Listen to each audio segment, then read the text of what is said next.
Assalamualaikum dan salam sejahtera. Kami dari Kumpulan 6 akan mengumpas tentang konsep etika dan peradaban. Etika dan peradaban adalah dua konsep umum sejagat yang harus difahami dalam kehidupan.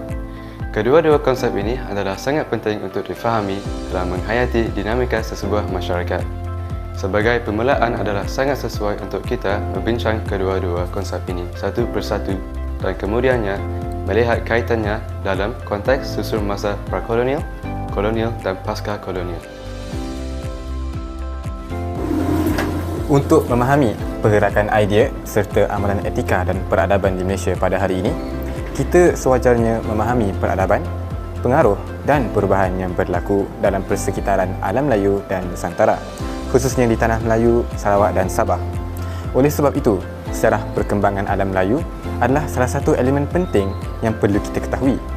Sejarah alam Melayu dapat kita bahagikan kepada 4 bahagian utama, iaitu zaman prasejarah, zaman protosejarah, zaman pensejarahan dan zaman sejarah moden. Pada zaman prasejarah, wujud zaman seperti zaman Paleolitik, Mesolitik, Neolitik dan zaman logam. Seterusnya, kita beralih kepada zaman protosejarah di mana wujudnya kerajaan awal seperti Langkasuka, Kedah dan lain-lain. Kemudian, zaman pensejarahan membincangkan tentang kewujudan Kerajaan Kesultanan Melayu Melaka di mana pembentukan masyarakat pelbagai bermula melalui perdagangan. Zaman ini juga turut membincangkan kedatangan penjajah asing ke alam Melayu seperti kedatangan Portugis, Belanda dan British. Akhir sekali, kita akan melihat zaman sejarah moden yang bermula daripada kemerdekaan Tanah Melayu pada 1957 yang bakal membincangkan tentang perpaduan, penyatuan dan juga pembinaan ke arah negara bangsa Malaysia. Pertama sekali, mari kita lihat peradaban pribumi alam Melayu yang bermula daripada zaman prasejarah.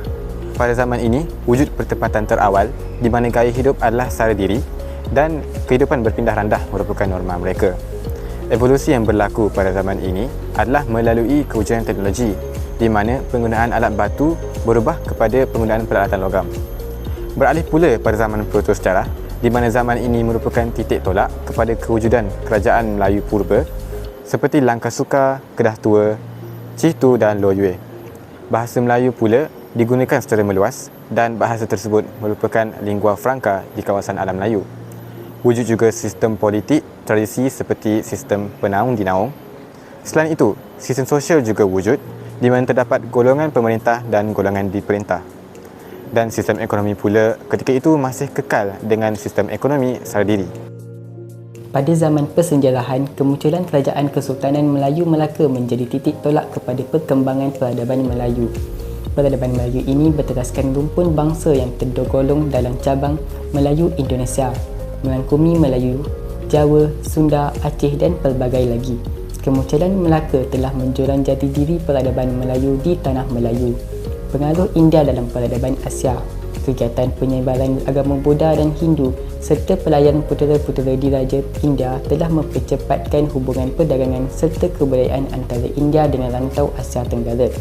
Beberapa sumbangan tamadun India terhadap peradaban di Asia termasuklah seni bina, agama Hindu dan Buddha, bahasa dan kesusastraan iaitu bahasa Sanskrit, falsafah dan ekonomi seperti pengenalan kepada mata wang.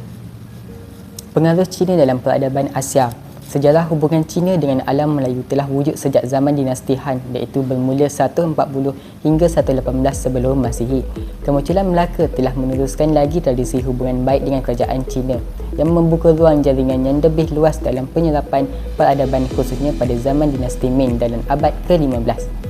Pengaruh peradaban Cina ke atas kebudayaan masyarakat Melayu termasuklah serapan perkataan Cina ke dalam bahasa Melayu, komuniti Baba dan Nyonya, Cina peranakan, adat, keluarga dan makanan serta pakaian. Pengaruh Barat seperti Portugis, Belanda dan British dalam peradaban Asia. Pengaruh peradaban dari Barat bermula dengan kedatangan kuasa kolonial ke alam Melayu, Portugis pada 1511, Belanda pada 1641 dan British pada 1786. Tujuan utama penjajahan adalah untuk menguasai perdagangan dan mengembangkan agama Kristian. Pengaruh peradaban Barat termasuklah dalam bidang sistem pentadbiran serta politik, agama, bahasa dan kesusastraan serta ekonomi di alam Melayu khususnya Tanah Melayu. Pengaruh globalisasi dalam peradaban Asia. Peradaban globalisasi membawa pengaruh besar dalam pelbagai aspek kehidupan melintasi politik, ekonomi, sosial budaya, termasuklah perkembangan ilmu dan pemikiran. Era dunia tanpa sepadan memudahkan pengaruh dari seluruh dunia menjadi penyumbang kepada peradaban majmuk di Malaysia. Etika Asia yang berteraskan agama mempengaruhi kehidupan sosial dan budaya, contohnya agama Buddha, Hindu dan Islam. Pada zaman kolonial, wujud pemisahan antara agama dan politik, di mana kerajaan memiliki kuasa untuk mentadbir dan menghukum. Pada 1970-an, masih wujud ilmu kolonial dalam pentadbiran, tetapi kerajaan mula mengarus perdanakan Islam dalam memodernisasikan negara. Sebelum Enlightenment, telah berlaku perkembangan pemikiran sosial oleh para ahli falsafah seperti Aristotle, Plato, Socrates dan ramai lagi. Pada zaman Enlightenment pula, berlaku reformasi gereja, di mana berlaku pemisahan agama daripada politik. Pada masa yang sama, berlaku juga revolusi Perancis di mana sistem beraja diganti dengan sistem republik. Akhir sekali, revolusi industri yang mementingkan hak asasi, demokrasi, scientific inquiry serta pembangunan rasional. Selepas Enlightenment, perkembangan kepada sistem komunikasi dan pengangkutan serta dunia digital dan Industrial Revolution 5.0. Konsep peradaban pada pasca kolonial berlapis dengan Melayu Islam, pribumi etnik Cina dan India, Malaysia. Kecokan peradaban sedunia kontemporari hingga lahir kerencaman sosial dan superdiversity pada masa ini. Tulisan Furnival 1948 tentang Burma dan Indonesia pada tahun 1930 dengan tepat menggambarkan masyarakat Muslim kontemporari sebagai hubungan sosial dan politik adalah adat, bukan undang-undang. Kuasa adalah peribadi, berdasarkan wasiat dan bukan pada undang-undang. Kedua-dua adat dan kuasa berkait rapat dengan agama. Tatanan sosial tidak terletak pada undang-undang, tidak peribadi dan hak-hak individu, tetapi pada kuasa peribadi dan kewajipan adat. Autoriti dan adat memperoleh sanksi mereka bukan dari akal tetapi dari agama. Oleh itu, struktur sosial hierarki dan autoriti adalah dari atas ke bawah. Pada mulanya, rangka kerja konseptual dan teori Furnival, Westwood dan Posner telah diringkaskan dan dikumpulkan ke dalam 4 dimensi, tetapi kemudiannya diperluaskan kepada 5. Dimensi ini adalah seperti berikut: pemerkasaan individu versus tingkah laku kolektif, rationality dan saintis versus tingkah laku emotif, universalistik versus perilaku partikularistik, sistem sosial terbuka versus sistem sosial tertutup, moral versus tingkah laku duniawi. Timur dan Barat menganggap peradaban sebagai satu kesukan dengan rasional legal dan materialism, tersulam nilai. Melalui perspektif agama dan kepercayaan pula, konsep peradaban di alam Melayu diwarnai oleh kaum tua. Pada 1930, pengaruh Mesir dan Turki mendorong pergerakan kaum muda.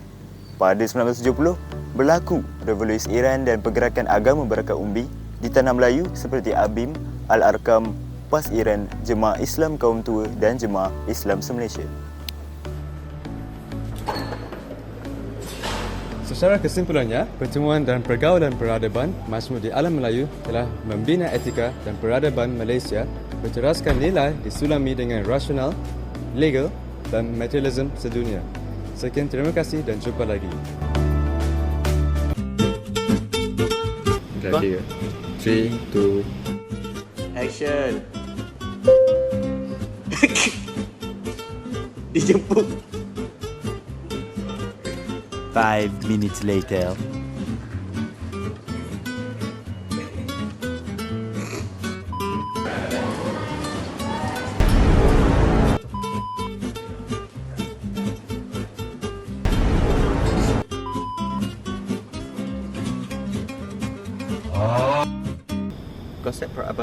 Konsep peradaban pada masa ini.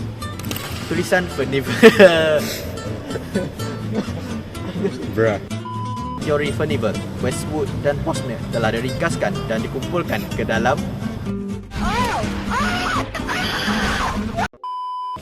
sistem sosial terbuka versus sistem sosial tertutup, moral versus tingkah laku duniawi.